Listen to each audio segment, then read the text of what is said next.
Howdy, howlers. It's Sako Toomey, also known as Cassboy, and today Cass is saying goodbye to Coffee with Cass.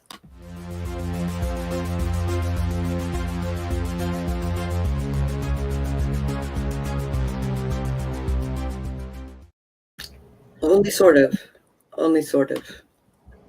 Today I have guests to help me celebrate. I have a Christina Poe, I have a Ginny Noble, and I have a Raven Stromdans. Hello. Raven, would you like to introduce yourself? Raven Stromdans, last of the Red Hot Swamis, stole the line from Schmendrick. As a writer of science fiction, horror, and combinations thereof. Next. All right. Next, Ginny. Tag I'm it. I am Ginny Noble. I currently am writing paranormal romance.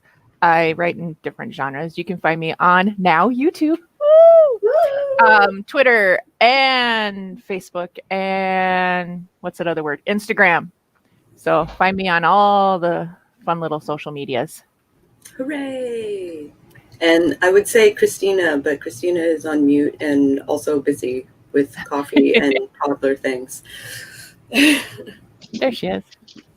Hey, I'm Christina. I'm a mom. Trying to figure out who I am past that. I remember those days. So yeah, I'm like hopping my witchy stuff over to a new channel. Like that's gonna be a thing. I think that's gonna be fun. I think so too. So I'll still have my AuthorTube channel for sure, but like I'm also gonna have a witchy channel. It's gonna be good. Where is everybody today? What the heck? I don't know. Well, it's the morning. It's still pretty. I wouldn't say early in the morning, but it's still the morning after New Year's Eve. That is a profound realization. I was in bed by like 8:30 last night. Well, I managed to stay up. Until after the year swap or the year swapped over. And probably I went to bed just before 1 o'clock because Me too. Ordinarily I would have stayed awake, but apparently the mead decided to punch me in the brain, and I was like, I can't keep my eyes open, so I'm going to bed, and I woke up around 6 this morning. Yeah, I had like 7 ciders, and they basically punched me in the brain. And by 1 o'clock, I was like, nope, bed good. Good. After Yule, I decided that no alcohol for New Year's. When 2 bottles of wine kicked my butt, I was done. Hey, man, 2 bottles of wine is a lot. Yeah. We have a Debbie. Yay, Debbie. After 2 bottles of wine, my head would have popped like a zit. Oh, Wine gives me. I'm so happy that I turned everything down before I passed out because I was done. I went back and I had to watch the video the next morning to make sure I didn't do something stupid before I muted myself and turned off the screen because, oh my God. I ended up in my chair until like 2:30 in the morning going, I can't move because the world's spinning. Because the world. My husband's like, you were on there until 2:30 in the morning? I'm like, no, dude, I was done early, but I couldn't move. I was so hungover the next day. It wasn't funny. Yeah, the next day was super self-care day for me. Yeah. Me too. It was almost like 2 days worth of it. Well, and I was stupid because I'm diabetic. And I thought I got a wine that was low sugar content. And then I forget, alcohol converts into sugar. And it made me sick as could be. So. Damn. Yeah. Yeah, Debbie was saying people were playing with fireworks from 7 until like 1 in the morning. Wow. Yeah, it was about the same here. The aerials didn't happen until right after midnight. And they were close. So on one hand, the cops and the fire department wouldn't have been able to shut everybody down because too many people were doing it. But they were all close enough that I could enjoy them while I was out smoking my cigarette. We didn't have. I was hearing was fireworks. I live on a military base. I get concerned when I hear popping.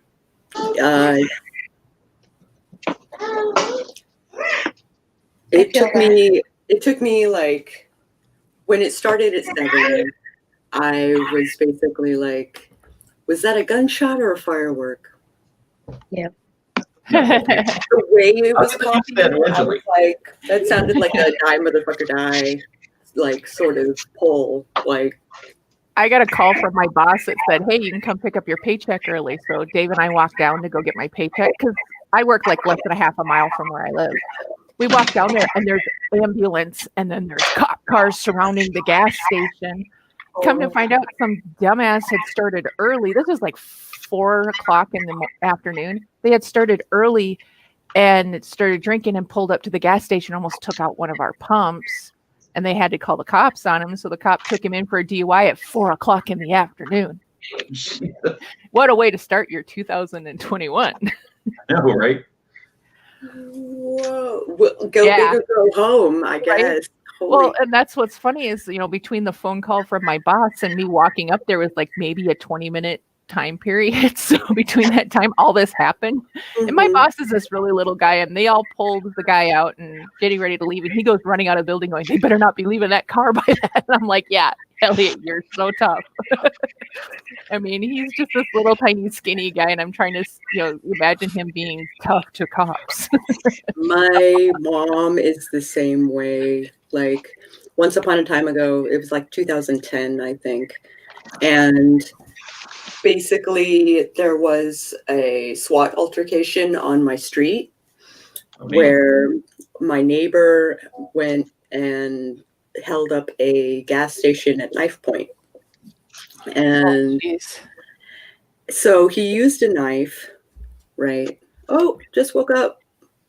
Okay, we'll be here when you get here." Coffee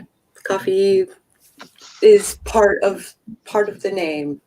It is part of the name. But anyway, so they evacuated the people in the surrounding houses, and that meant that my car was being used. It was my mom's car at the time. Was being used for cover for a sniper. So, yeah. So, because if you say armed assault, if you say assault and battery, like in the same sentence, like they send out the SWAT team. So a sniper is laying on the ground behind my car, and my mom comes out because she has an appointment to get her eyes like surgically done. And she's like, the sniper says, "Ma'am, we have a situation. You need to get back inside." And she's like, "I have an appointment. I need to go. Can someone pick you up?" "Yeah, my daughter can, but she's gonna have to do it at the beginning of the neighborhood." And she's like, "Okay." But they were hanging out in my yard, like snipers were hanging out in my yard. They left so much litter, like just. I'd be pissed. We kind of were. But my mom being like, "They better not mess up my car because they're going to be paying for it." And yada, yada, yada. I'm like, "Okay, Mom." See, yeah, yesterday with the whole cops and everything, the first thing went through my head is our gas station is a gas station, a laundromat, a casino, and a Godfather's. Oh. I thought somebody got stabbed at the casino again. Oh yeah, it's all in. Oh, and a gigantic car wash. So we're like an all-in-one gas station. South Dakota. Oh, Raven. South Dakota casinos are in every gas station, almost. Weird. Yeah, they're like little rooms that have all the little slot machines and stuff, but they're not even real casinos because there's no dealers, there's just machines. But we had, was it like a month ago, somebody ended up getting stabbed. And I thought, oh, somebody's starting more early. No stabbings last night, so that was a plus. Which is weird for Aberdeen, but Aberdeen's getting kind of violent lately with the robbing and stuff of casinos, which is why I just turned down the casino management position and went, nope, I'm going to work at Godfather's where I can just sling pizzas. Yeah. Real good plan. I've worked in bars before. I've been a bouncer. I've been pull tab seller. I've been just about everything. I went, nope, I'm done with all that hostility. So Done with all that hostility. wow, I'm That's why I got popular. up retail. Yeah. I'm popular today. I had 2 lunch invites. Woo! I normally I don't want to say I script out my coffee hours, but I usually have more structure than I slotted for today. This is your last one. This is just chatting with friends. It is chatting with friends and also pimping out my Pimping with friends. pimping with friends. I love this cup. I'm a writer. I hate people. But yeah. Deal with That needs to be that it probably needs to be followed up with with the cup that says keep messing with me and I'll kill you in a book. I actually won one that says fuck off, I'm writing. Fuck off, I'm writing. I like that one too. I won that one on Natalie Gonzalez. She had a whole thing going on and I won that one. I've been winning stuff lately, like Daniel Egan. I won his 2 books and he writes vampire stories, so I'm excited to read those. So Morgan's only got like snippets of what happened of everything. Morgan is like half awake. She's still in that hypnagogic stupor and was like, wait a minute, this is the last snipers? What? What? It's okay, Morgan. It's okay, Morgan. Yeah, Morgan. I am basically switching over to a different account for my witchy coffee mornings. And yeah, that's going to be a thing. So like separate site, separate email list, separate Patreon, like all the things. I signed up for the email list yesterday. Yes, you did. Thank you. I'll figure out how to mail people. Managed to get enough content to maintain 1 Patreon, much less 2. I know. Well, I figured it out for my witchy stuff. It's a lot of content that I have yet to make. So I found a website called Buy Me a Coffee, and it's almost like Patreon and Ko-fi mixed together. Confefe. Yeah, Ko-fi. I almost said that. I caught myself. I felt Welcome it to coming. 2021, where words don't work. Hi, Katerina. Katerina. And this is a definite yes. It's still going to be at 10 in the morning. I advise to go and subscribe and hopefully ring the bell. Like maybe it'll actually notify you when I go live. On the 8th, 9th, and 10th, I will be doing a special launch event where every day I will release videos to my email list that are free training for how to talk to spirits and such, different entities. And that will only be available for those 3 days. So it's going to be Normally I would do a live event. So I might do a live event to pimp it out and then just like post the videos and send it to my email list. Sorry, my brain just went. It sounds like you need a T-shirt that says "Witches be pimpin'."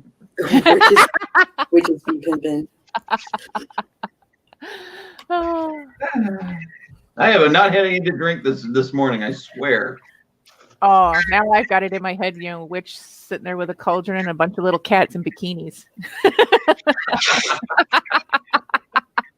That's beautiful. Is there a pasty for every nipple? Because cats have like 6, right? Oh, with the little twirly things. Can you imagine? There you go. Maybe fucking with them because they're swinging all over. Oh Lord, that's a mental image I needed. Thank you. I need to be merch like. I'll send you my therapy bill. Apparently, it's a bad idea to get the two of us together. There's a podcast, or I don't know if it counts as a podcast. A web stream. It's Radio Dead Air. It plays every Monday. It plays every Monday night. Hey, Nicole. Hey, Nicole. Witch of Quill Cottage. Hi, guys. I'm not remotely awake yet, so give me perfect. Number 1. Look how blonde her coffee is. It's about as blonde as my coffee. That was because I poured the milk heavy-handed today. Oh, okay. I just wasn't awake. All right, so this web show called Radio Dead Air. Mostly, most of it is commentary from the host and him playing videos from various videos, musical videos, and videos of his fellow producers on YouTube. But at one point, I mean, he has a co-star for one part of the show that's called "What the Fuck Is Wrong with You," where basically they just go through news reports all over the world of people doing incredibly stupid things. And I don't know what story inspired this, but his girlfriend at the time and his co-star actually went on this tangent about making strip clubs for cats, where the cats would basically be doing stripper pole stuff, and it broke him. He got up and he left. He didn't know how to deal with it. He's like, "It's y'all show now. I'm out." Oh my gosh. It was amazing. Stripper pole cats. Yeah. Don't you love that I'm here, Sako? Hey, we've got poker playing puppy dogs. Why can't we have stripper pole cats? Giving me ideas. I have this lamp right there. Yeah. I don't know angles, but you saw the lamp. And I have this cat. Oh. Christina's about to set up an OnlyFans for the cat. Hugging cats with holes. Oh. Guys, I don't mean to hijack the conversation for a second, but I need to say this. I have to get this off my chest. Raven, this is the first time I've ever seen your face. You are an extremely handsome man. I'm just saying. Just saying. Oh. You're welcome. Come around more often. I agree. When I can. We need to see your face more. Sorry, carry on. Drive-by complimenting. Look out! Awkward half asleep morning compliments. Woo! Hey! Hey, I take what I can get. I ain't gonna lie. So I also put together this website. Ooh. Woo! What page? Webpage with all the things. Morgan agrees with Nicole. We all agree with Nicole, but Morgan agrees too. Cool. Oh, are you looking at the Chat. The YouTube chat? Yeah. Sorry. Because legit observation. Yep. Mm-hmm. So apparently Raven did not realize that he was going to be eye candy today. Oh, that became a thing. Well, now you know. I would have done more. I would have done my hair. Maybe even added a Speedo. I would not recommend that. I mean, she Oh, was Claire. the one. You're like putting a hedgehog in a slingshot. What are you talking Oh my about? God. Way back in the day, I dated this guy from Germany, and we went to go swimming and did not connect on how furry he was until he came out in a Speedo, and he looked like he was wearing a carpet. And my sister-in-law hit the floor so hard, it took me an hour and a half to explain to him, because his English wasn't very good, as to why she was laughing at him. Oh, I was like, she goes, he looks like he's wearing a t-shirt. He's not. I went to King's Dominion one year, and there was a guy who looked like he was wearing a sweater under his tank top. I mean, my I husband was like, I have furry, never but not that seen close. a man that furry. I've never seen a man that furry, and the idea that he was looked like he was wearing a sweater, like you could not see the skin for all the hair. It was it was eye-opening. My favorite take on that came from Robin Williams, where he said he was walking down the street with his shirt off, and a lady ran up to him and said, "Don't wear fur." He's like, "Lady, it's me." Don't wear fur. Yeah. I'm always telling my husband I'm going to put his name in duct tape on his chest just to rip it off and see it.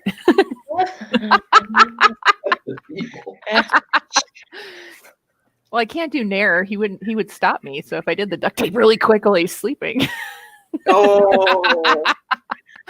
That's what the ether's for. Well, There was an ad for Nair, like Why am I giving you ideas? and like they used it on this guy's chest to remove all the do the thing that the Nair is supposed to do, and he said it burned and said it was distilled from the blood of demons. oh, That's how you know it works. That's well how then. you know. We tried Nair on my shoulders at one point. When my ex put Nair on my shoulders to get rid of some of the shoulder hair, and it didn't hurt. It didn't hurt while it was on, but as soon as she wiped it off, it was like my shoulders were on fire. Oh, Like, this is not cool. Literally, this is not cool. Very hot. Literally. everybody smile.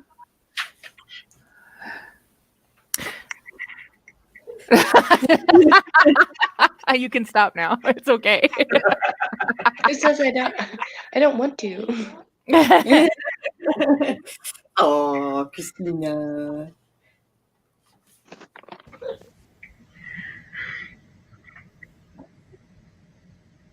The smell takes forever to fade. Yeah. What? The smell of Nair Oh, yeah. takes forever to fade. Oh, yeah, it's an awful smell. It is super unpleasant.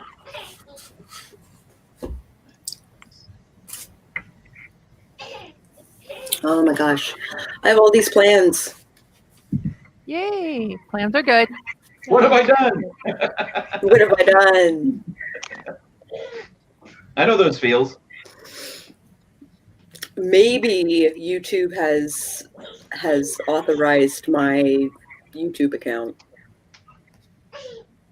Hopefully that's a thing. It took them like 3 days to do mine for some weird reason. Yeah, I suspect it's going to be a similar deal. I mean, yeah, of course it's going to go slow because the post office is really like far behind, so YouTube has to be too. Yeah. Yeah, I guess so. YouTube, the internet's version of snail mail. Oh, That was why a would you put horrible it idea. Nair? Why would you put Nair on your face? Oh, He got out of having to shave. Yeah. well, I'm sure because it probably ate his skin. Yeah, I know, right? Man, do not put that stuff on your face. Holy my goodness. moly. Cat also just awoke. Cat! Oh. Welcome Happy to New Congress. Year, all. Happy Happy New Year. Do you guys do anything special on New Year's Day? Leave. No. Self-care. Sleep. Yeah. So I'm third generation Buddhist, right? That's no secret. So what we do is in our Butsudan, we usually, the circumstances are different to, in this house, but usually in the Butsudan there is a bottle of sake, and you keep it there all year. You put it in on New Year's Day, and then on New Year's Day the next year, you take the sake out, put it in a fresh bottle, and you share it with friends. You put it in your food. You use the sake as much as you can that day. Also, it is Debbie's anniversary. Happy anniversary, Happy Debbie. anniversary, Debbie. Very That cool. is a hell of it. That is a hell of a celebration. Yeah, that is excellent. So I make a special dish, which is like a good fortune soup, basically, called ozoni. You cut the vegetables into little shapes, and it's got mochi in it, which is like glutinous rice, which doesn't mean that it has gluten in it. It's just glutinous. Like extra sticky? Yeah. Okay.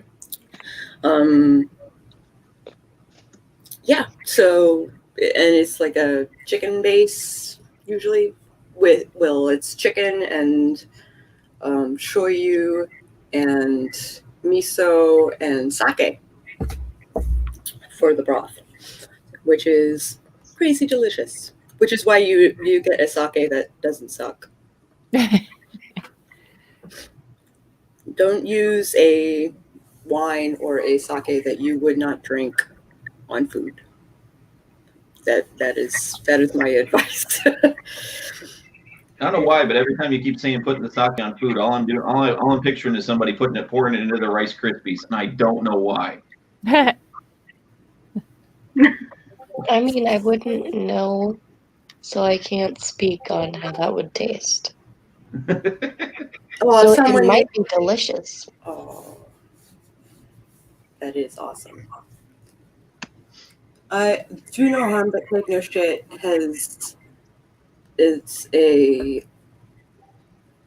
don't want to say a cliche, that's not the word, but it's a mantra in witchcraft.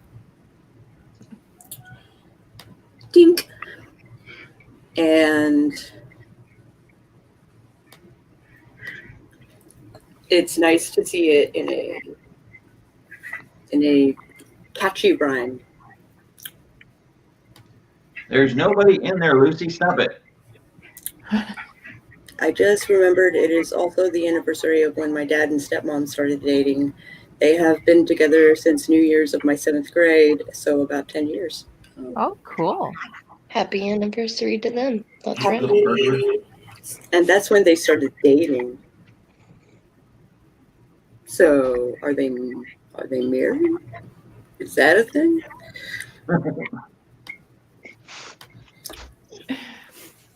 I don't do anything on New Year's Day. But like I showed pictures last night, I make a little thing that I put 2 candles on, and I put some sage around it, and then I have flash paper, which I love. And I write my intentions and manifestations for the coming year of what I would like to happen, and burn the candles down. And these are usually Hanukkah candles, so they don't have a whole lot of wax, and they'll set everything on fire. So I had to change it from the little thing it was on into a little burning cauldron I have. So I didn't set my altar on fire again like I did Christmas. And and it was pretty cool because it burned down to where it caught the flash paper, so I had this ball of fire go up. And then my sage caught fire, but it melted the candles onto the sage, so now I have like a mess on the bottom of it. But at least my manifestations went up in flames, so that's a plus. That's a plus. Usually, the past few years, I've gone to the Unitarian Church for their yearly Oh, what did I miss?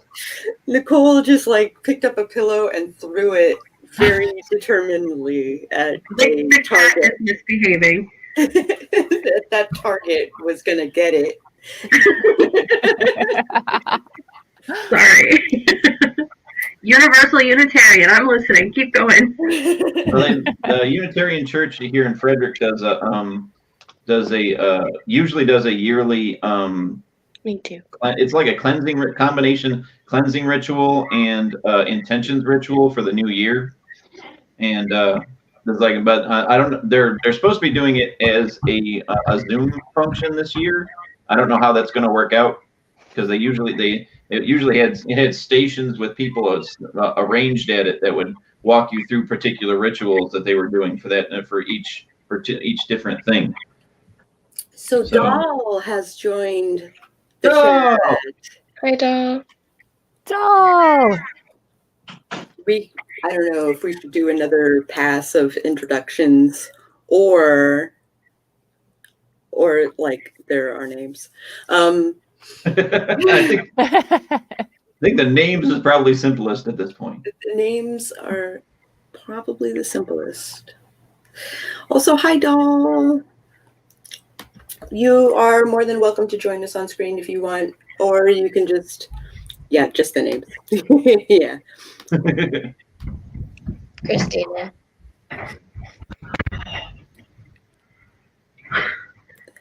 Nicole keeps disappearing and coming back. I'm sorry. He ran out the door, so I took the opportunity to shut the door so he can quit bugging the shit out of me. Good idea. So, Doll, it's Raven, me, Ginny, Nicole, and Christina, and Sacco. Hi, doll. Hello. And yeah, my cat has taken to fucking with my altar. Oh, So I got a bench that acts as storage, so I can store all my witchy supplies and stuff like that without people tripping over it. And I have a place to sit when I'm working at my altar. So now I have like a little storage area where I keep candles and, some stuff. And my cat has taken to fucking with that area where my candles and stuff are. And I'm like, and of course I'm in bed snuggling with my husband. And it is. oh, yeah. No, it's definitely not. You missed the whole cosplay bedroom conversation in the beginning. Yeah, because I scratched myself really good, like across my chest and throat, and it's like, oh, so cosplay in the bedroom with Wolverine, huh? Yeah.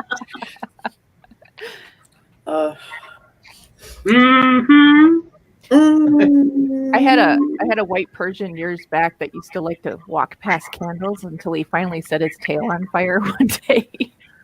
I have never seen a cat move so fast. My cat has just about set her tail on fire. When she was a kitten, she got too close to the candle and burned off half of her whiskers. So she was like walking into walls and shit until her whiskers grew back out. And she did not learn her lesson. So like sometimes I have like this little footrest where I have candles and I burn them there, and it's a central point to the living area that the smell will, actually permeate both rooms. And there is a perfect point where if she sits on the arm of the couch, her tail will dip into the fire. Oh, geez. And I'm just like, you are a dumb cat. Yeah. You are a dumb burnt marshmallow blonde. Like, holy Holy cow. Yeah, when Demon did that with his, we named him Demon. There was a whole reason for that. But his tail, when it kind of hurt, it was so fluffy, he didn't even realize it was on fire. So my husband's chasing him, he thought he was trying to beat him. He's trying to put his tail out. It's the same cat, though, that they turned into an alcoholic because they set down beer for him one time, and he loved it. And after that, anytime somebody had alcohol and they set it anywhere near him, he'd knock it over just so he could drink it. The cat was an alcoholic, I swear to God. So... All right, here's a question for y'all. This is something I read this morning on Twitter before I decided to fuck off with social media for the day. Mm-hmm. Are any of you familiar with a superstition that it is bad to do laundry on the first day of the new year? I have never heard this. Christina's shaking her head, or I read rather, not her head. I was like, I had never heard that before, and the only thing I do at the beginning of every year is pretty much do laundry. So I wonder if I just completely ruined my life for the past 10 years. I feel like that was probably made up by a really fed up housewife somewhere along the line. Don't Like, do honey, aren't you going laundry. to do the laundry? He's like, no, it's bad luck. Fuck off. I support it though. I fully support that. I do too. That's funny. Like this is my way of getting motivated to be productive throughout to get my feet under me. And now they're telling me it's bad luck. What the hell? I'm doing laundry anyway. I apologize if it ruins the year for everyone. Come here, Papa. Can't be. I'll make sure to come at you with pitchforks and torches. Same. I will counteract by doing absolutely nothing today just to even the scales. There we you go. It's all about balance. I think Christina is the perfect balance No. for how productive I intend on being today. Is load balance? Is there such thing as load balancing lethargy? Is that what we're going with here? Sure, why not? It is also good to clean your house, so cleaning for the new year, including laundry. So It's my day off. I'm not cleaning house. Well, I might do dishes. Same. I mean, I kind of need to do dishes. But other than that, I decided today I ain't doing nothing I don't feel like doing. So you're here. I'm like, That was me whatever. yesterday. I That was am me learning. yesterday. So now I need to do shit. I have to do something because Balance, because I was productive yesterday and you weren't, and today I'm not. You are. It's balance. exactly. We'll take turns. Yeah, that Morgan was cleaning yesterday, so. But now there are dishes. Yeah, I cleaned yesterday, so I wouldn't have to today. You say you stayed up until 4. Where were you? Where were you last night? Hmm? No. Were you hanging out with Mr. Turtle?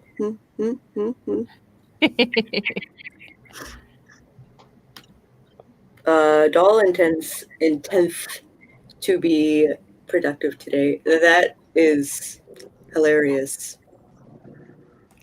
So the D thing is actually a thorn, which in middle German there was a th sound. So that ended up getting tuned out with modern German, but Middle German there was a thorn. So my mother's maiden name, for instance, is Rothermel. So technically it was spelled R-O, Thorn, E-R-M-E-L. So it was Rothermel, red sleeve. So basically, legend has it that our ancestors used to dip their sleeves in the blood of their enemies. That's badass. Isn't it? Oops, I got some on me. Germanic Celts. Everyone, come look at my slave! Kill the man today! Woo! Mr. Turtle Time. Put that whole that whole Shaun of the Dead. You got red on you bit. I love Like I Shaun know, of the Dead. I put it there. Yeah. Also up late. Megan, Glory, Chandra, and I were chatting for the after Charlie's stream until 3 a.m. That's wonderful. Oh. I didn't realize Charlie was streaming last night. Otherwise, I would have come and hang out. Hello, Carrie. All right. Oh, I'm sorry. That Delayed seems to reaction. be my thing, the whole sign language hi. I do that with everybody. Hi. Yeah! Applause! I think it's because Karina's teaching Emmett sign language because his speech is still off. So we do sign language. So when we say hi to each other now, it's yay. Yay. So I got him to do the I love you now without going, avu. He can hold his fingers down. So, because before he'd have to kind of like peel his fingers down and hold them. Love-oo. There have been many times where I've been at a metal concert and some like stuffed shirt will do this, Do this. action Instead of this. instead of the horns. Yeah. I'm like, I'm glad you love everyone. However, Right. I don't I think love that's what you you're too, trying to random communicate. citizen. Did you guys hear the crap about Gene Simmons trying to trademark the horns? Really? No. He swore up and down he started it, but I'm like, okay, but there's so much proof that Ronnie James Dio did it first, and even he did it first because his grandmother taught him that that was a ward against the evil eye. Mhm. Wait, there we go. And it's like, when he tried to like get that trademark, I'm like, man, what a shithead. You can't do that. What a No shithead. kidding. It's a That's amazing. cultural phenomenon. Like, Right? why would you try and copyright that shit? Oh my Because God. he's got his head up his ass. Yeah, Gene Simmons is like the most corporate rocker you will ever meet. It's like he trademarked everything. He merchandised everything about Kiss. It's ridiculous. That's Merchandising. Merchandising. well, that's because Kiss was no longer a rock band after so long. They completely commercialized it on purpose. He even came out and said that he goes, we never even considered it a rock band. He goes, it was all commercialized. I mean, yeah, you don't have that kind of theatrics and not. Well, they saw a way to make money. They did it, and it worked out perfect. Yeah. Hilarious. Hilarious. I used to go to Christian concerts way back in like early 90s, and they would do the I love you signs too. I was like majorly Christianized when I was 16, and I went to this Petra concert, and they had a song called This Means War, and we'd always go like this. And I was Right. sitting in a chair, and this guy in a wheelchair went by just as I went like this, and I punched him so hard his chair tipped over. I felt so bad. I was crying. I'm this little tiny thing, you know. I know. It's horrible. That is a I really like- nice, It's so sad. cute way to say you punched someone in a wheelchair at a Christian concert. I didn't do it on purpose. I Sure. felt so bad. Jenny, that is so metal. Chocolate Cliff? My I believe you. first and only concert I ever really went. Well, first concert I ever went to. The next concert I went to was the Metallica Kid Rock concert. So I see. DC Talk? Question mark? right? Yeah, I don't know. DC Talk, a Christian band? I don't know. Yeah.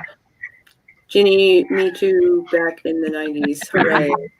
Oh, I'm surrounded by former Christians. Yeah, former is the word. Former is the word. I got Okay. kicked I out of like my to think of church it when as I was reform. 16. Reformed is right. I want to be clear. We used to listen to the Christian station Air One on our computers, and we would like put it through the house simply because the music was always like so chill. It was nice background music. And that was before I figured out that I could stream The End from Seattle. Then we switched over to that. But that's how I know all these bands and stuff. They're like Skillet, you know. And I then actually like Skillet. Sad. Skillet and Garth McClay both had a couple of songs that were actually that crossed over into other genres that, you know, if you didn't know they were a Christian band, you might not recognize that it was a Christian song. Like POD. Yeah. Yeah. Sevenfold started as a Christian band, I believe, too, or at least Christian based. Yeah. I like Skillet's Monster. I didn't even know they were Christian when I first heard them. Me either. But I still listen. Okay, I may be pagan, but I still listen to like at Yule and Christmas time to a lot of the gospel, just because I grew up on it. Like I love Elvis gospel, but that's because I like the sound of his voice. Mm-hmm. So I mean, I listen to a lot of it, and I grew up on it. Like "How Great Thou Art." I still like that song because that was my grandmother's favorite song. I don't follow a lot of their tenets, but I like some of their music. So. Which confuses people. Right, hey, that's another one. They're pretty great. Gary just got us covered. We're all going to be falling down the Christian music rabbit hole. I don't know. So that's the question, right? Is why did you end up leaving the church? Like, why was that? I left because I got kicked out. Okay. The story is I grew up with, my mother was Assembly of God Pentecostal, which is about as conservative as you can get. My father at the time was an atheist. So my mom would send me to church to learn about being the good wife, the good Christian. And my dad would sit me down afterwards and tell me what was wrong with what they taught me. And in the church, girls are not allowed to ask questions. And I would go back to church and ask questions. Well, I ended up pregnant when I was 16, which the church was fine with because, you know, that's God's divine choice that I got pregnant. And they kept telling me that I was fine being pregnant, but I had to leave my boyfriend because he wasn't of the faith. And then I started asking questions and being forward. And they went, well, you're going to have to leave because we don't think that you're right for our church because I didn't follow the rules. So the church kicked you out? Yes, the church kicked me out. Well, then my mom had a friend, which is surprising, a girl that she grew up with. She's pagan. And she started talking. Sorry. Sorry. She started teaching. The turn of phrase there was I know. Perfect. And she started talking about paganism and teaching me about that, and that's kind of where I started leaning that way. So I kind of broadened my horizons on my own, and that's been like that since. So right on. My words don't come out right sometimes. I liked that. My mom had a friend, which is surprising. Wow. That's a true statement, but I didn't mean it that way, to be that blunt about it. So Morgan mentions that she didn't believe in hell, and she realized this while at church camp. One kid was freaking out because her dad only went to church on holidays and might be going to hell. And I know her dad is quite pagan. Like, absolutely, and has been for many years. I wasn't worried at all. Clearly, I didn't believe in hell. My concept of hell is, well, heaven and hell are statements of mind, I believe. So, like, you know, it's here and now and what we make of it, right? You create your own heaven and your own hell. You create your own heaven and your own hell. My dad was ex-Catholic agnostic, and my mom was trying to find a church. So I realized yesterday we got the 2020 wrap-up of the World Tribune, which is the SGI Buddhist like newsletter. It's no longer addressed to me because I let my my subscription expire, but it's actually addressed to my husband, which means because at one point I had reached out to the men's leader because he's a recovering alcoholic and a Marine and all of these things, and I was like, if I would love if you would come and talk to my husband, and my husband was not into talking, so now the men's leader is trying to basically like just like send him subscriptions and hope for the best. So that was slightly awkward, but same thing for me, Ginny. I grew up Pentecostal, but I left of my own free will. The church my mom was going to tried to force me to go back. Oh, gross. They had to deal with the force that is my grandma. Pentecostal churches specifically are... They're pretty hardcore when it comes to... They're very cult-like. I don't understand how they do their hair. Like, how does that... Sorry. Their hair defies gravity. Oh, yeah. Like, I don't even think mine would do that. Oh, yeah. In the church that I belonged to, there were several families that had like 9 or 10 or more children, and it was like... Right? Weird. Oh, yeah, that whole up in a bun and it stays there. But there's like that big puff that's like their Jesus buffer or something. I don't know what, because I don't know how they do that. Okay, you want to know how extreme this church was and how bad my mom was? My 16th birthday, my mom closed the car door on my fingers by accident and broke 2 fingers and popped one out of place. Instead of taking me to the doctor, she took me to church that morning to pray for me. I'm in the front of the church with towels wrapped around my hands crying, and they're praying for me to be healed. That's how bad this church was. Oh, Lord. Yeah, I had to wait until after church and ask my boyfriend to take me to the hospital so that I could get my fingers fixed. I believe the word you're looking for is cult. Yes. Oh, no. Yeah. Yeah, cult is exactly what it was. But I was in that from like 6 years old until I got kicked out at 16. And there was a time period for like 2 or 3 years that I was so holy roller that I carried my Bible with me, listened to nothing but Christian music, wouldn't talk to anyone outside of my church because I didn't have friends other than really, really close friends. And it was like I was in that mindset. And I could see where people get sucked into that, especially kids, because that's how they're raised. You know? Yeah. I had an interesting path regarding my Buddhism. I posed a question because I had people coming to me asking about Buddhism, like, what's Buddhism like? And I was like, I don't have a frame of reference. I don't know what it's like to be Christian, so I can't compare it. Like, that's fair. You're going to have to ask me like more specific questions because I don't know how Buddhism is different from Christianity at the core of it all. It's just treated differently, I think. Mm-hmm.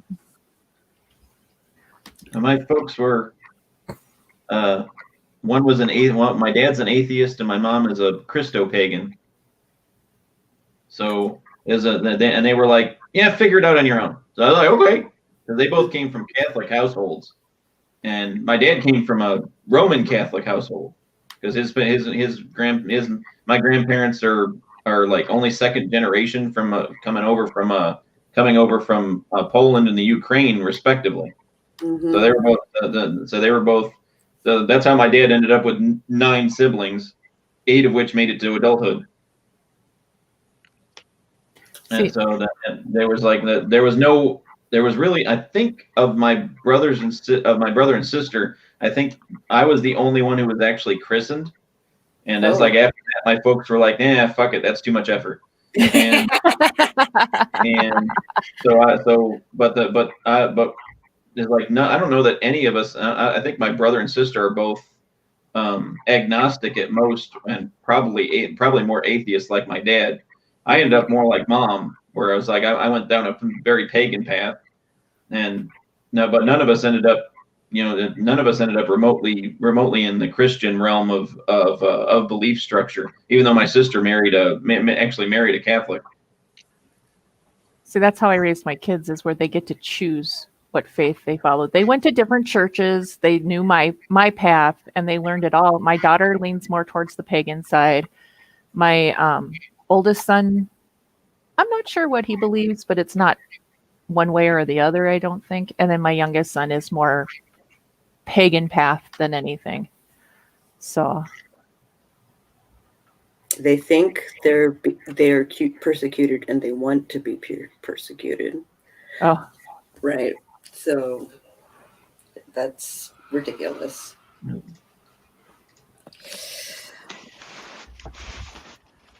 Attention seekers. I want people to feel bad for us. And also to attack us. yep. Well, because any attention is good attention. I suppose. That's when you bring in the newspaper. Right. No. No. When I was born, my dad said, she's going to be Buddhist. And my mom said, she's going to be whatever the fuck she wants to be. So I was basically raised with Buddhist practice. And then when I was a teenager, I decided to go looking at things. I looked at Christianity and got traumatized. I was told that it was a cult of some kind, Not but wrong. I still don't know what kind of cult it was, but it was traumatic for me, to say the least. So I do not have no interest in becoming Christian in any capacity. I don't work with angels. I don't work with demons. I don't, none of that. I think my ex had the best perspective, especially since it was her perspective from a child level, because her father sort of farmed his family around to different churches. Whenever one of them came up with a rule he didn't like, he pulled like was it Henry V and fucked off to another place. Yeah. And so at one point she came to the conclusion that Christianity is a cannibalistic cult because they're constantly eating the flesh and blood of a guy who's been dead for 2,000 years. Mm-hmm. I was like, you're not wrong. You're not wrong. It's like that is the, and she actually apparently as like 12 years old, she wrote a dissertation on this about how Christianity is basically cannibalism, spiritualistic cannibalism. Well, and it's not even spiritualistic in the Catholic faith, where they believe that it literally turns into little chunks of Jesus. Yeah, transubstantiation. Yeah, like they have like we call it, okay. So, spoiler alert, I am probably one of the most irreverent people in the world. Like you look up blasphemer and it's me. But like I didn't understand Catholicism. I wasn't raised with it. I didn't know. I don't understand it. So I had to take this course in diversity in college, and they were like, well, your final is to study a culture that you're not a part of. So I studied Catholicism during Holy Week. I learned so much. They've got like this hut outside where they keep the Jesus tortilla in like this gold thingy. And I'm like, the Jesus tortilla. And they believe that it's literally chunk o' Jesus in this thing. And I'm just like, how is this okay?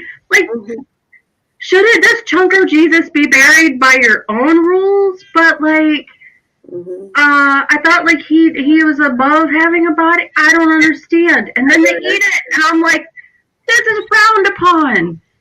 You don't eat people. You're one oil fryer away from McJesus nuggets.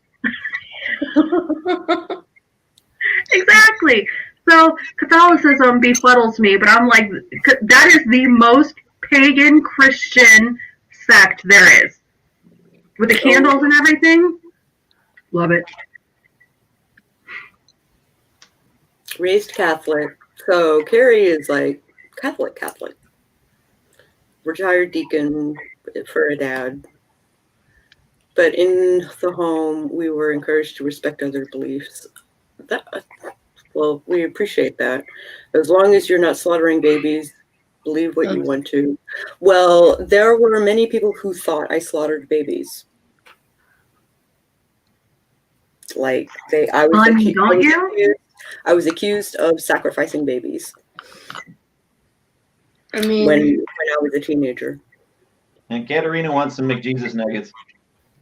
So what exactly would be the dipping sauce on the McJesus nuggets? Dipping sauce, like barbecue?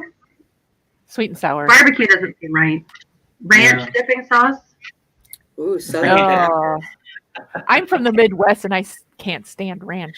So I find a staple here.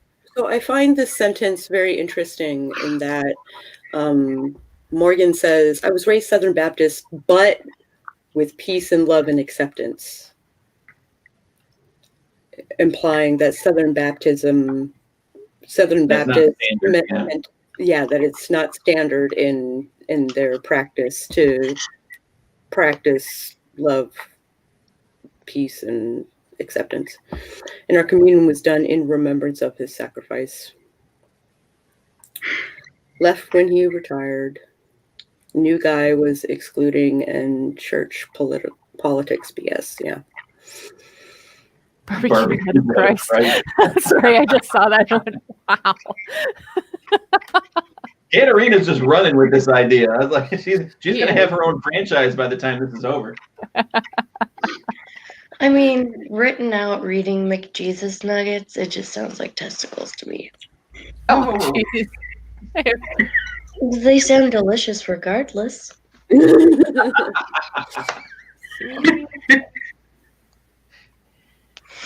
So I actually have a Buddhist story that kind of like flies alongside this story, where Debbie says that her grandmother tried to teach her eldest about Christianity.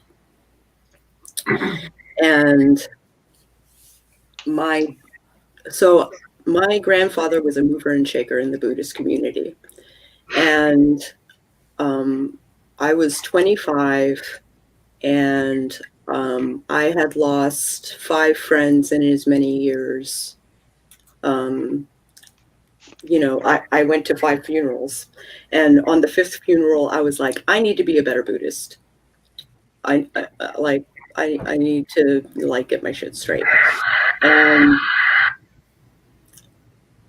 so I went to my grandfather and was like, hey, you know all of the literature and you know all the stuff. So I need to be a better Buddhist. What do you recommend?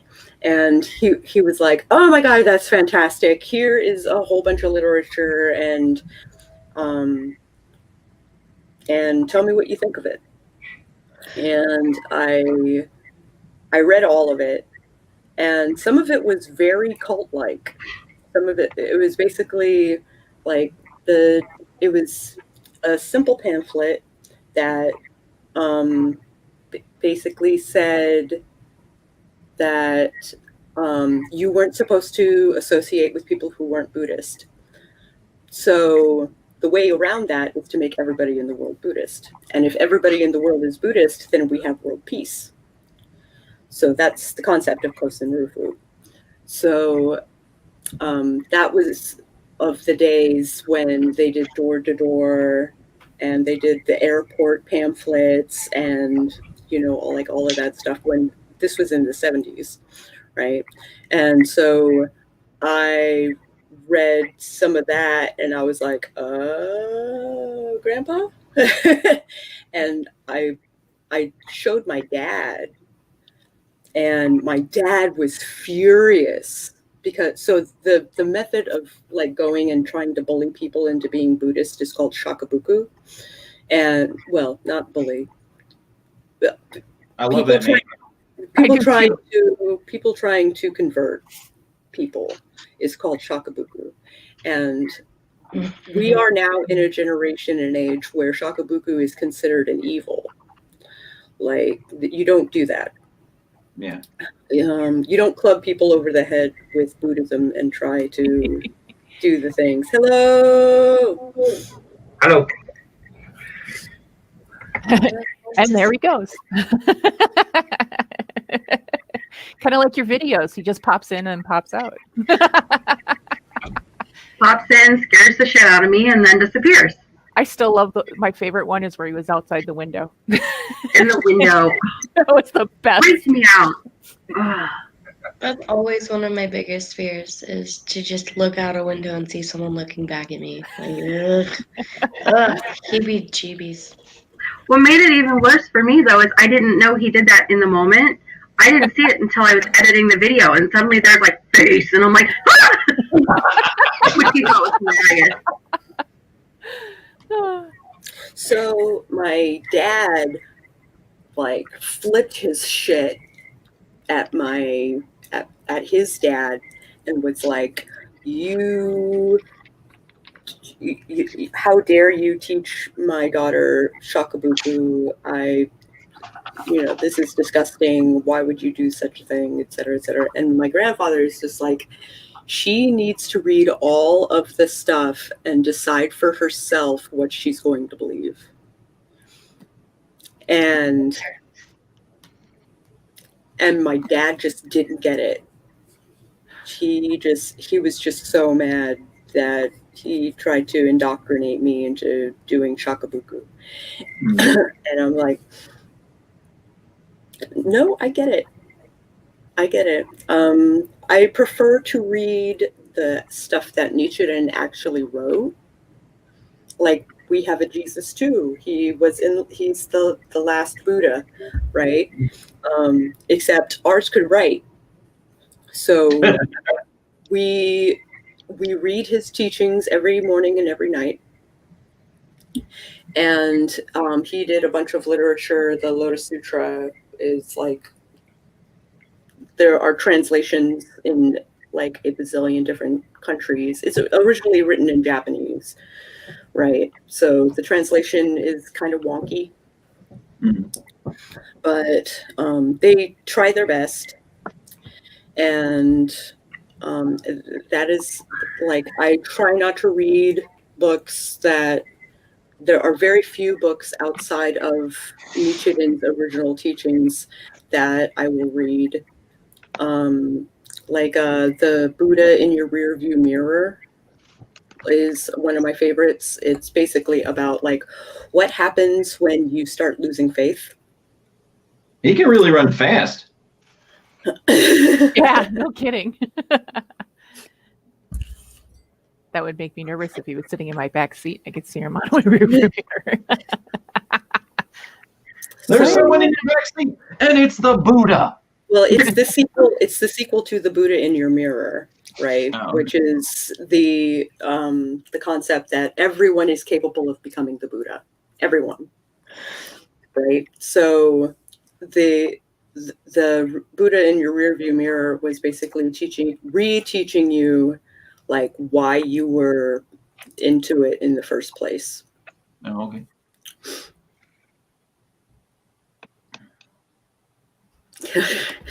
Now that you've said it, you have to do it. Barbecue blood, Jesus of Christ. We're gonna need that graphic novel. That's gonna be a thing. Sako does all the pictures for us. No. Sako stick figures. Sako stick figures, yeah. Normally I would wrap up 10 minutes ago, but we're having fun, and I move that we keep going until noon. Yay! Okay, so I'm gonna get more coffee, but you guys feel free to continue conversing. Talk amongst yourselves. So I have to go reset my cursed laundry. I'll be right back. So now we can talk about other people that leave. That Raven. How dare he do laundry on New Year's Day? I know. Oh my goodness, we're all gonna have such a sucky 2021. And it's going to be Raven's fault. We've got to make sure he knows that it's all his fault. Barbecue Jesus, Chef Demon Hunter.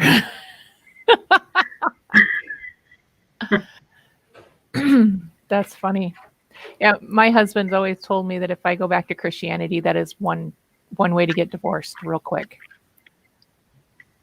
And he doesn't follow any specific faith, but he grew up pagan because his mom is. And she went back to Christianity and he hardly talks to her now. Oops. That's how much he... I'm going to go get a haircut, guys. I'll be back. Okay. That's how much he's very much against Christianity, though. It's scary. Yeah. I can understand the sentiment, but Oh, I can too. that just seems like a really big thing to say. It is. For But I him, it mean, is. yeah. It's not going to happen. No, of course not. I would never go back to that. But Cat, make your coffee. no kidding, Kat. Yeah, got juice. Okay, let's go on till noon. All right. Tenster says hello and says Happy New Year. Yay. Hello and Happy New Year. I'll go reply in the Discord too. But hello. Happy New Year. Happy New Year. I can't spell. Happy New Yar. There we go. Correct. Entrepreneur. I speak it well for a white girl. I speak very okay. I granulated from college, sort of, kind of. I don't do anything in So the degree I delicious. took. You have a come to Jesus moment. Usually a come to Jesus moment is me yelling at somebody. We're going to have a come to Jesus meeting right now. I can't. There are so many things, so many jokes I can make. This is also phallic and borderlining pornographic. Can I say Only that? borderline. I don't want to get you in trouble. You're getting me in trouble. Well, the upside is this isn't, designed for children. So No, okay. Yes, pornographic. I'm here. That's why it's not designed for children. oh, dude, just me. It's just my normal standard. So good news is I have 127 credits applied, which means counting credits I'm taking, not already had those credits. That's a good thing, right? Not already had those credits.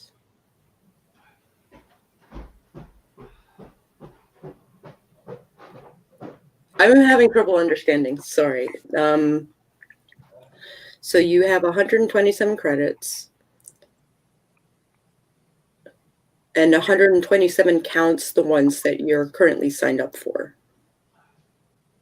Means I'm not paying a full semester for nothing. For no reason. Okay. Okay, that's good. Okay, good. So you wouldn't have been going into the 30s with your count, with your credit count.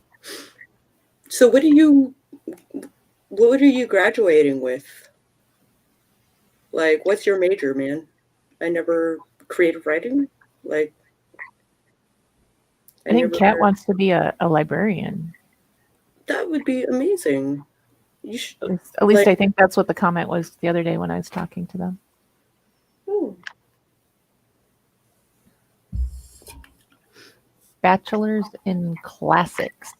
In classics. So Ooh. Cool. Very cool. That is a job. That is for sure. Morgan's twin sister is actually a librarian. First librarian I've ever met outside of the library. I plan to go to grad school to get a master's in library science. Cool. Those stairs kill you, Raven? Yeah. I can hear you coming up the stairs. I was like, yep, here he comes. I forgot to mute myself before I walked away. All I hear is me clomping through my house. Clompa. Damn these high heels. Wow, Nicole changed. Oh, shit.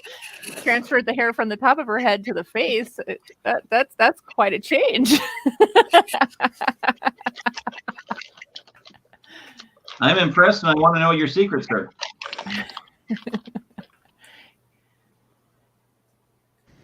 There's the unmute. All right, I was trying to figure it out. Morning, everybody. Good morning. The secret is testosterone, I think. Can't really. And obviously, my voice is lowered quite a bit. So I'm 46, so my testosterone is starting to drop, so that makes sense. yeah, I'll be 42 this year, and I'm embarking on some research on how to keep that from happening. From what I understand, cold showers is one way. Not going to do it. No. Cold showers are the best, though. What? I love cold showers. Christina, you're on crack. I love you, but what? So I will crank the shower as hot as I can get it, and it's still not hot enough for me. My poor husband used to shower with me, and comparatively he takes cold showers. So I'm like, I will not shower with you because you take cold showers. And he's like, I will not shower with you because you take boiling hot showers. Well, at least you have that. Mine won't shower with me because I'm 6'2" and he's 5'5". So there's a big difference in the shower. My 2-year-old's trying to break in. Oh no. Ba-ba-bum. When you see little fingers underneath the door, you know they're really working at it. like a cat. Oh, my son used to be that. He'd reach his fingers under the door. His face would be pressed up against it, so you see the tip of his nose. Mom! Like, oh my god! Oh, look! It's like magic. Nicole is back to her normal self. She is the Witch of Quail Cottage. Sorry about that. I enjoyed talking to your alter self.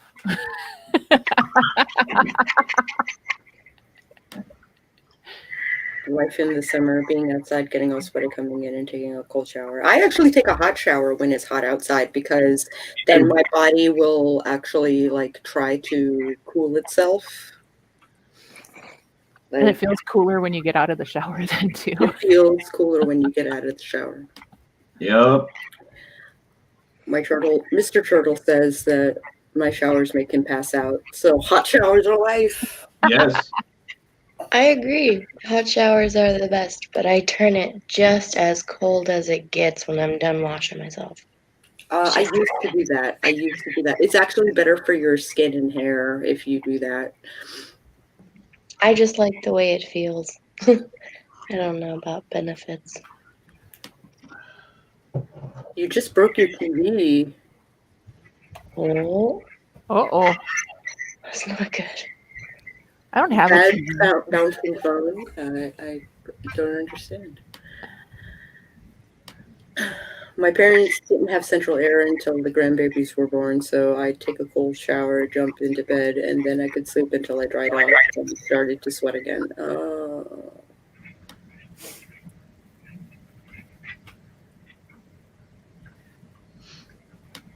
Yeah. Yeah. When I was growing up, the half-assed house that my parents lived in, that my family lived in, I was put in the very front room, which was supposed to be the master bedroom, I believe, and I baked in that all summer long. What are you doing to the cat? Who's shiny? Squirrel. What are you phones doing out this? as hot as it She's, is. she's not a mink throw. Stop it. It's like having Tourette's when you have children. Having a normal conversation. What are you doing? Go back to the conversation. What are the odds? What are the odds? Like I through the phone, it bounced, bounced. it hit the TV, and it broke. Wow. Why are you throwing the phone? That's my question. Fuck you, phone. Yeet.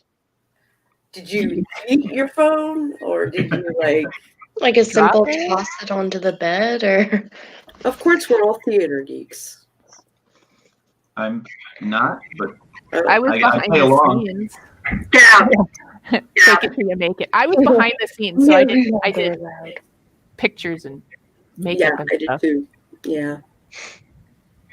I did it once. I stood up in front of professionally, I used to stand up in front of like thousands, like up to 5,000 people because my dad, for his profession, and I was his assistant. But for theater, no. But would you call being an assistant to a magician kind of theatric anyway? Because they did it's performance, so I guess I could be considered a theater kid. Just no other kids to perform with. Just my dad. Why would you yeet your phone? Oh my Well, God. if you yeeted it on the bed, I'm and afraid to then- do that kind of stuff. My phone is precious. My my precious. phone's already It was much precious. I guess I've been weirdly really weirdly cautious or just really weirdly lucky. And I've never broken a phone. I've owned like more than You I'm put on that into almost the a dozen universe. of them. I've never even damaged the screen on a phone.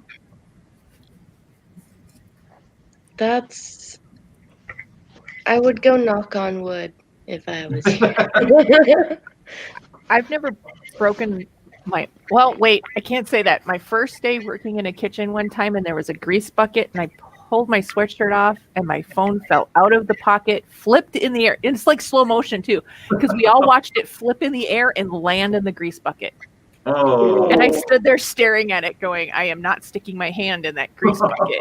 And my son was working as a cook at the time because I was their baker, and he reached in and grabbed it, and I wanted to see how long it would take for that grease to drip out of my phone. It took 4 days for it to get to where I could actually clean it up, but it never worked again. It was just, it was gross. But it was a brand new phone. I had just gotten it like the day before. Also, Al has broken so many phones. I've done it that one time.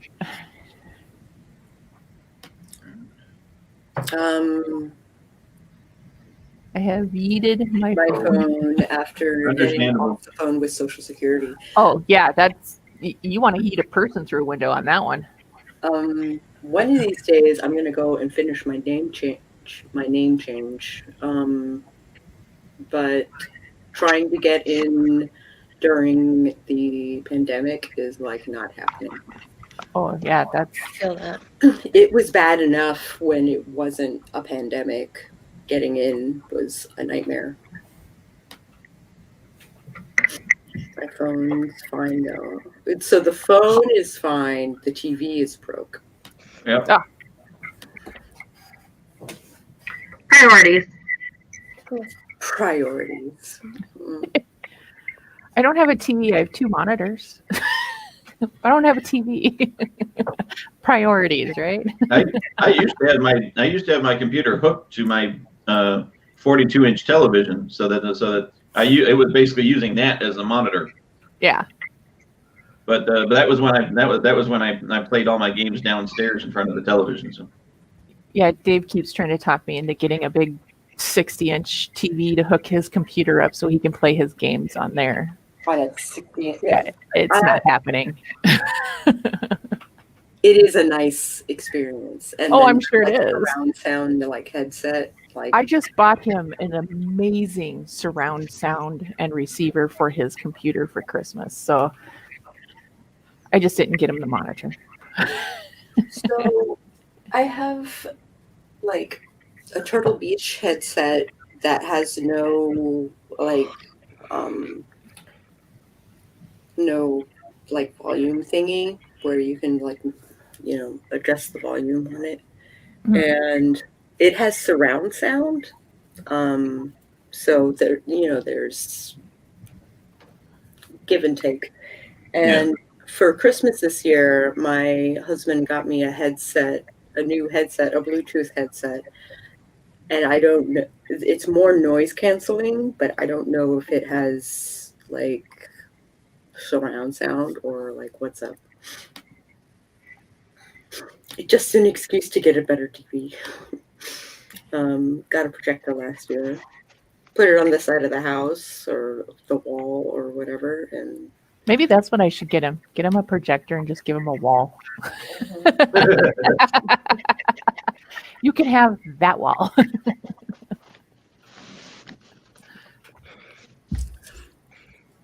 I have friends who use a projector for their TV stuff.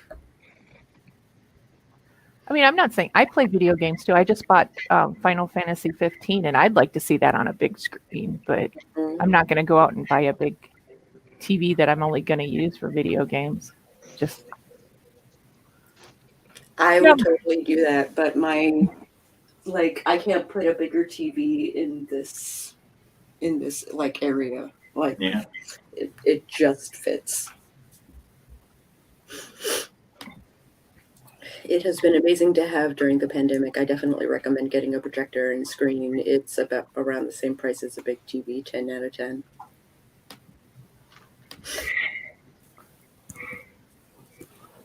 Yeah, my friends do the projector with no TV screen. They just throw it on the wall. I'm just imagining that you pull in. I'm just imagining the scene on National Lampoon's Christmas Vacation when he's watching the reel of like memories. That's the only projector I can think of. Like, how do you put movies on that? How do you put video games on that? You have to have physical film. No. Technology had surpassed me by miles.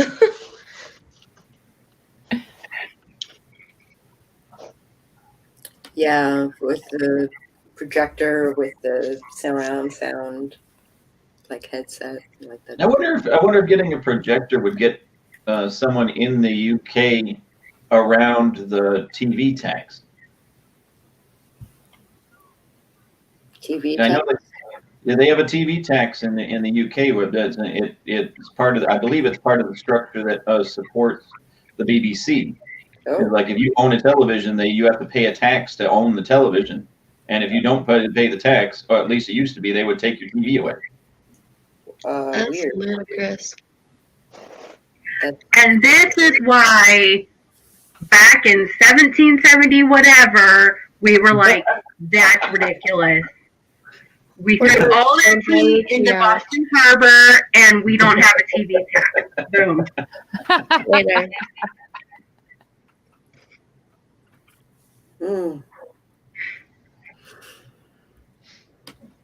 No, you pay for a TV license. So it's not a tax. You have a license. I mean, it comes to the same thing, is that they're charging you to watch TV automatically. I know it used to be a running joke on Last of the Summer Wine, where Campo Semonite kept having his TV confiscated because he wasn't paying his TV license.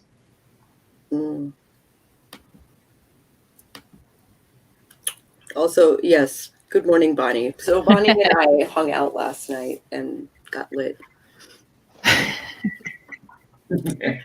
Good morning, Bonnie. How are you feeling today?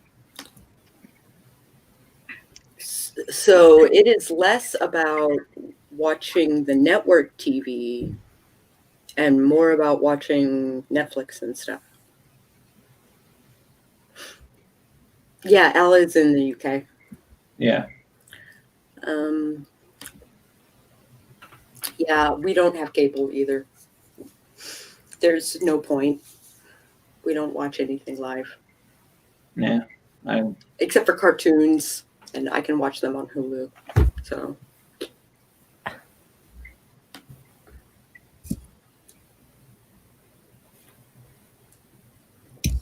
Britain has better actors, and for a while the shows were better. The shows were better, especially in the 80s and part of the 90s. there's like a bunch of the movies or the shows in the 2000s I really like Black Books, Coupling. Oh yeah, I'll give you that. The IT Crowd. Mhm. There's a number of It's like it comes in waves. It seems like where you get a lot of you get a new crop of actors who come up with who end up with a series of good shows, and because the BBC and a number of the private channels in England, well, it's like they'll just swap around the same actors in different shows. It's like Coupling, Green Wing, Black Books, they all have that. It's like they all were sharing different number of actors throughout the number of them, like Tamsin Greig. Right. I can't remember the name. That guy's name I can never remember off the top of my head.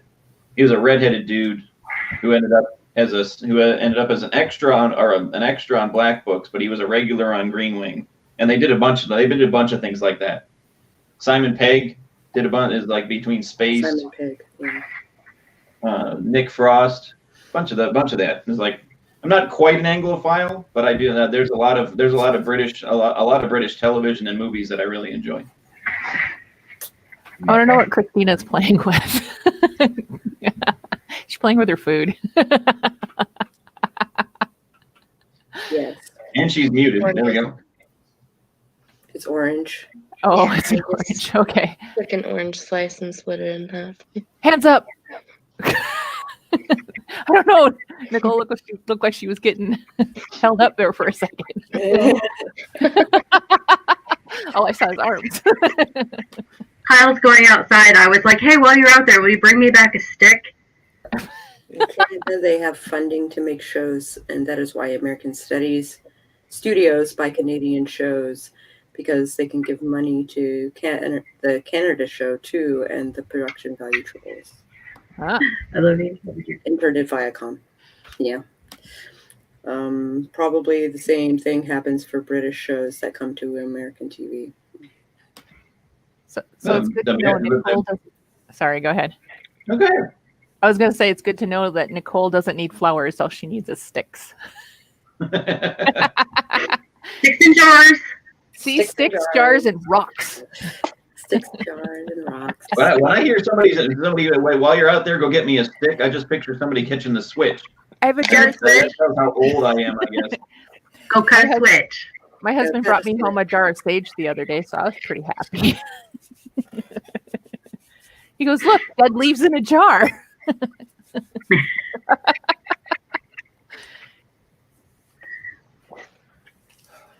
Feel like I need to boil my feet. Yeah, that's never a good thing. Okay. Sorry, that was weird information. Ivan's like, I'm not sure how to react to that one. I know I the hear feeling. delicacy in some countries. That's a what? That's a weird kind of kink.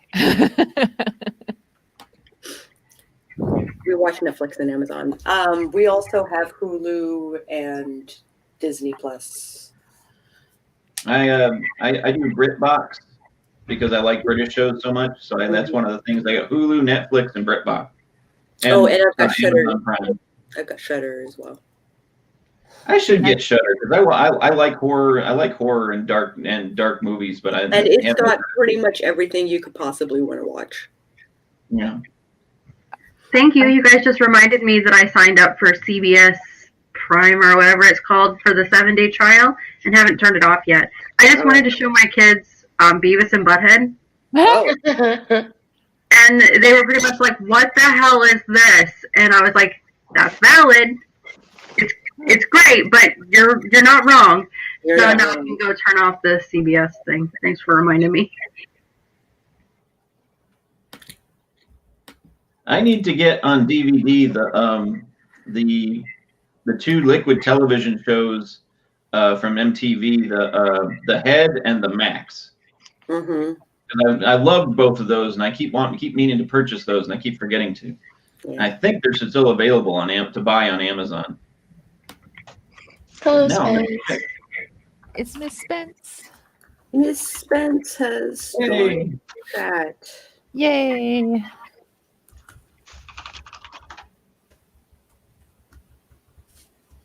Oh, you can actually buy it for streaming on Amazon right now. They had anyway.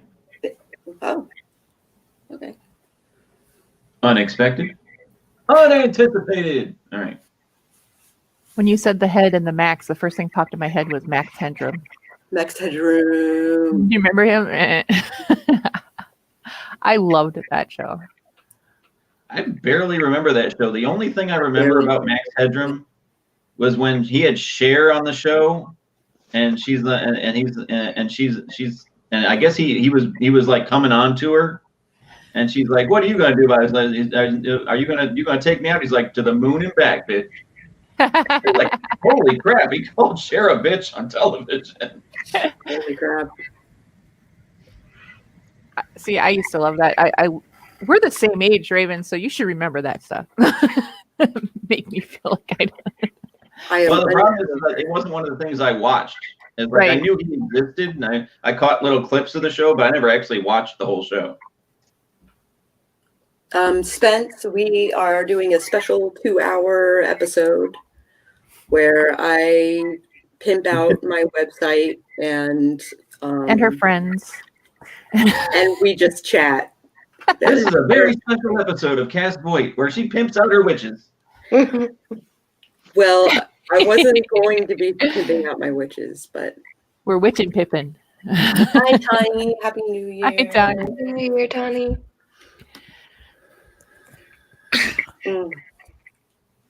We're pimping and witching and. So yes, for those who have just entered the room, this is the last episode of Coffee with Cass. I'm going to be hopping over to the Witch of Till with Teg for my morning coffee. So I'll still be doing this. I'll just be doing it on a different account. You can find the account on the website. I've also been, what's her percentage take? Whose percentage for what? What? For pimpin'. Oh.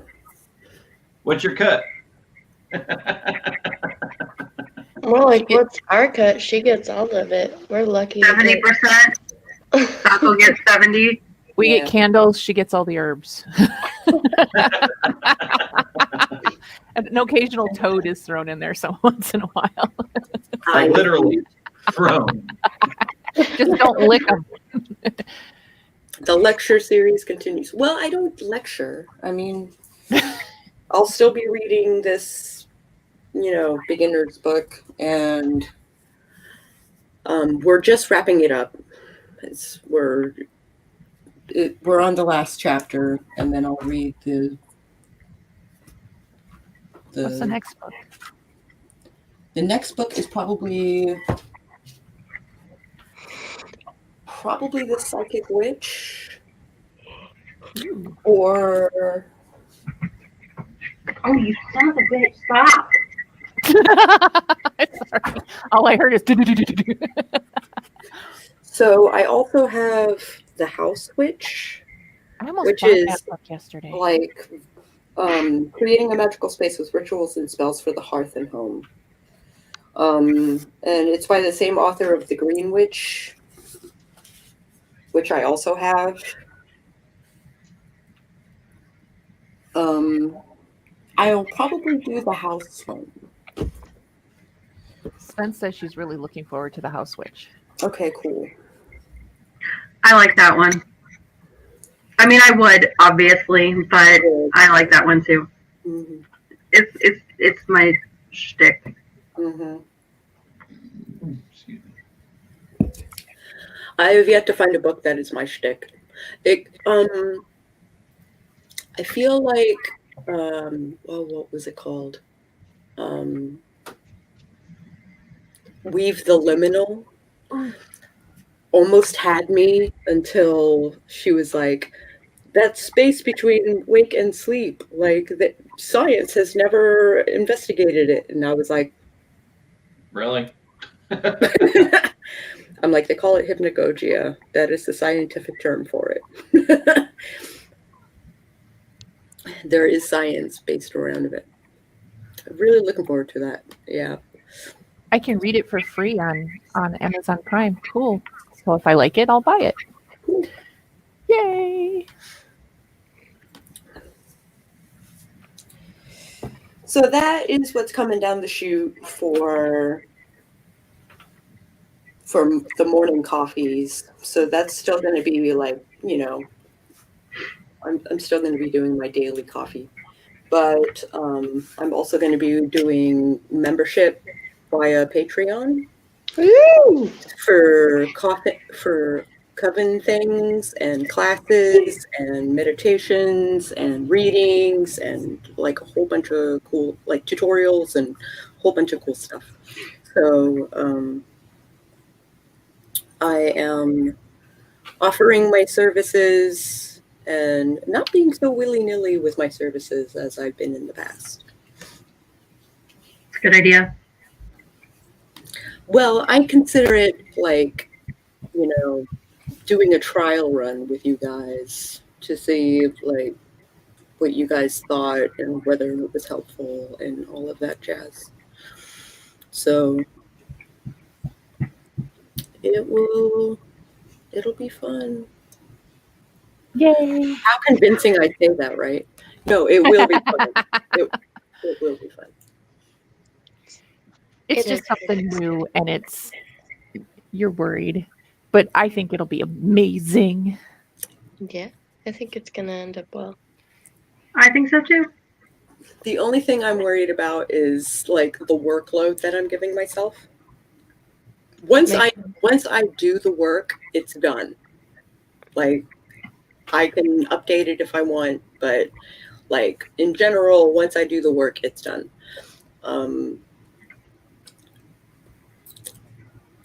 So it's not like where my art thing was, every month I needed to come up with a poster for everybody to download, and I was supposed to be doing like behind the scenes stuff and supposed to be doing like contests and like all kinds of like wacky stuff, and I just never figured it out. I never figured out a workflow that worked for Patreon. So I stopped charging by the month and started charging by the post. And I still don't know what to post on my art Patreon. I have no idea. But my wiki stuff, I have like a really clear direction. That's Happy exciting. built the brand. Yay. Woo! Big-a-dink. What's Big-a-dink? I don't know. Oh, the AuthorTube Tarot party on the 3rd. There's a party on the 3rd. Mm-hmm. There is at 9 o'clock on January 3rd.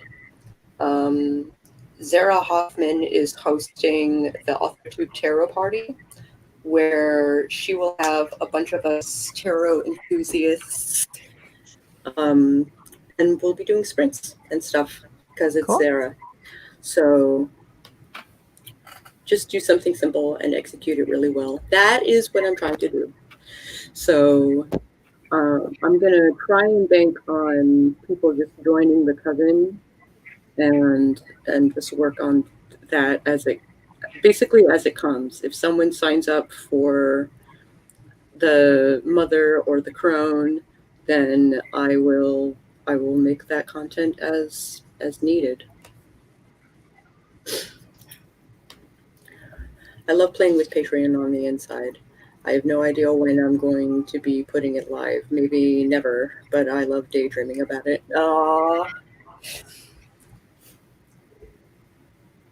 I signed up I made a Patreon account. I think it was middle or earlier of last year, and I put some of my short stories up on it, but I haven't really promoted it enough where it would get much of a footprint, to be honest. Yeah. Well, you don't know what it would be like covering, or what it is they're funding, right? Are they funding your writing? Is that what was? Yeah, that's a good point. It's just, I guess that's the goal. I guess Mm-hmm. is to have an invested audience in the writing I've done and that I'm going to be doing. Mm-hmm. But aside from that, it's I think you're better off doing an email list for your writing, like posting your writing like on a blog or in a community or something where people can see it, and then forwarding those blog posts in by email to people who are invested in your writing.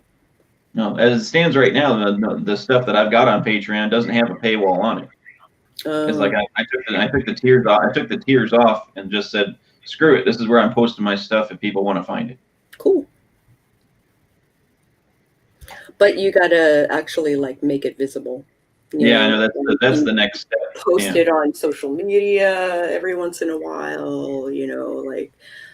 Oh, it helped if I put something new there recently. Right. I have had the worst luck with that whole marketing everything. My Patreon just kind of sat empty for several months, and I was plugging it. I was like, guys, I think I had it like $2 a month, and then everybody got a short story once a month, and then there would be extras and stuff. But I never even got to the point where there would be the extras, because the only person who signed up was my friend Jay. And I was like, well, Jay, I can just like call you. Yeah. We can just go hang out, and like it's the same thing. But I had it for a while, and no matter how much I promoted it, no matter what I dangled, nothing like that, no one was ever interested. And it was like the same thing with my Twitter. It seemed like a complete and total waste of my time. It provided no return whatsoever. No return whatsoever. So that's something that I've been like. Go ahead. For comedy on Twitter, the comedy community is great. Like, yes. At midnight people, like I participated in the hashtag wars and stuff like that, and made some really great friends like doing that, and discovered new comedians, and they even brought on people that were active on Twitter and making, like, they were winning hashtag wars, and so they would bring on people from Twitter to be guest stars on the show, which I thought was always cool. So it was bittersweet when they canceled the show, like when they decided they were ending the show and they were moving on to other projects and stuff like that. So that's the thing, is having a business plan when it comes to your Patreon is like quintessential. Yeah, and everything comes down to just reminding yourself that you can't sell people things that they don't want to buy. And that's not like on you. It's just sometimes that's just not what people want. And you have to decide, do I want to then shift to what people want to get the money, or do I want to stay true to who I am to be I don't like I have a hard time with marketing. It's really tough. For writers on Patreon, it is really hard. Mm-hmm. Like, because Patreon is designed to appease those that want like a physical product. And like I could get away with my art, sure. It's really hard to keep up.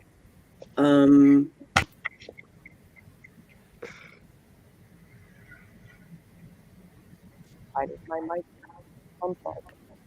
Yeah, you just went all funny. Oh no. Did I? Yeah. You sound far away. Oh, is it this thing? Yep. I guess it didn't do that. Climb out from under that pillow, Sacco. Hello, CB. Good morning. Our good time zones.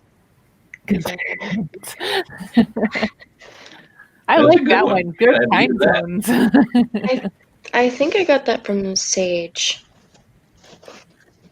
I have $50 or so level where people would get basically a subscription box of creative shenanigans.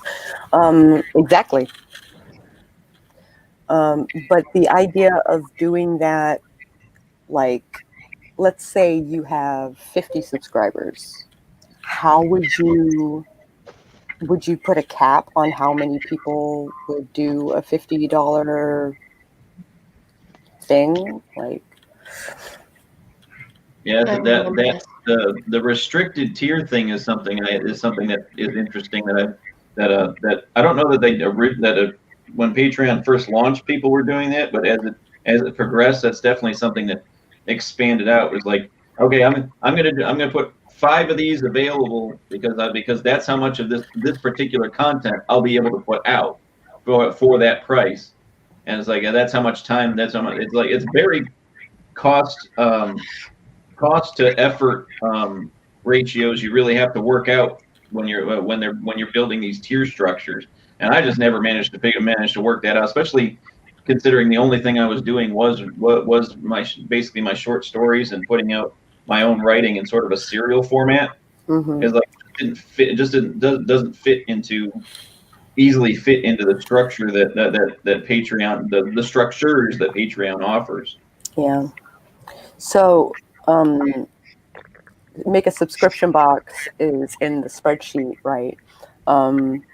I was actually reassured by a couple of people on my team that a subscription box would be great, like a witchy bath bomb and a spell candle and maybe a spell that encouraged self-care and stuff like that for my top tier. And I have come up with logistics on how to make something like that work. That's why a lot of people I've seen on Patreon lately have changed their payment structure to service-based or item-based charges. Yeah. I know I would take Irene's Patreon as an example. As her Patreon, but she has basically two separate structures. She has one that are subscriptions. That's one of the ones that I apply to, where you pay a set amount and you get a certain number of options per month, and then she's also got like an a la carte thing where if you just want a tarot reading this month, or if you just want a Reiki, is it Reiki or Reiki? Reiki. As a Reiki session this month, or a pastoral therapy session kind of thing. Is like she's got it broken down into separate things. Now those a la carte things are actually mixed into the tiered structure she's got. But if you don't want to pay every month to have those options, you can just she allows for an a la carte process, and it's all a part of her Patreon, and where she worked it out pretty well.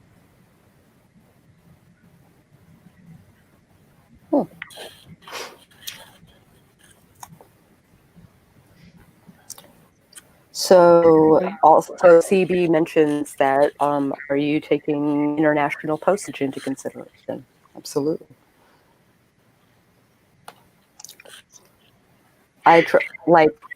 It took 4 months for the package to get to Sage. Yeesh. And I don't even know if Sage has opened it yet. I know international postage is not only slow but also ridiculously expensive, depending on where you're sending stuff to.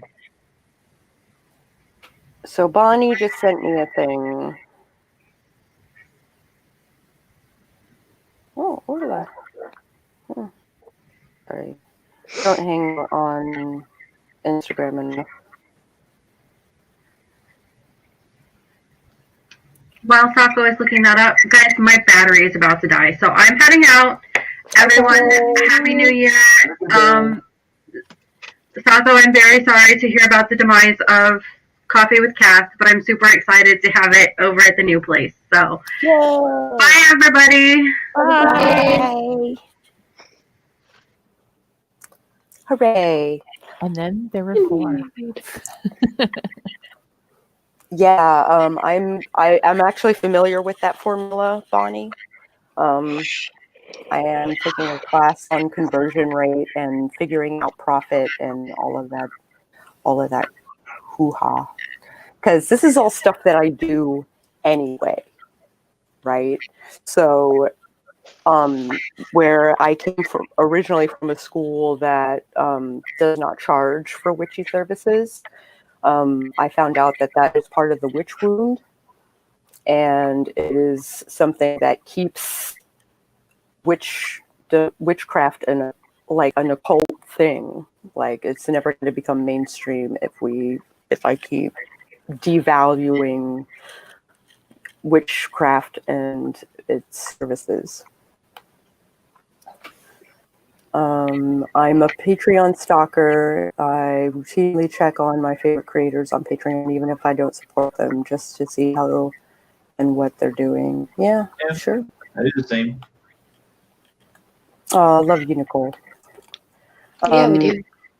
Example, live in the UK. To get a shirt from the Nano site, it would cost me $25 in postage. £25 in postage. Yeah. Precisely. So, that becomes the question is, do you make when it comes to Patreon, do you make the patron pay the shipping? And Right. I argue no. I argue that shipping should be involved in the membership fee. That makes sense. I didn't notice. I just noticed it was a little loud and I'd adjust, but that was about it. You are okay. Okay. If you guys liked this video at any point, please hit the like button. Do If you would it. like to see what I do for the rest of my book reviews and all of that jazz, seeing what I do with the Witch of Till with Teg, check out my website. And Whichever side that is. maybe even subscribe to the Witch of Till with Teg, and maybe ring that bell just on the off chance that it will alert you when I post a thing or I go live. And I will catch you guys on the flip side.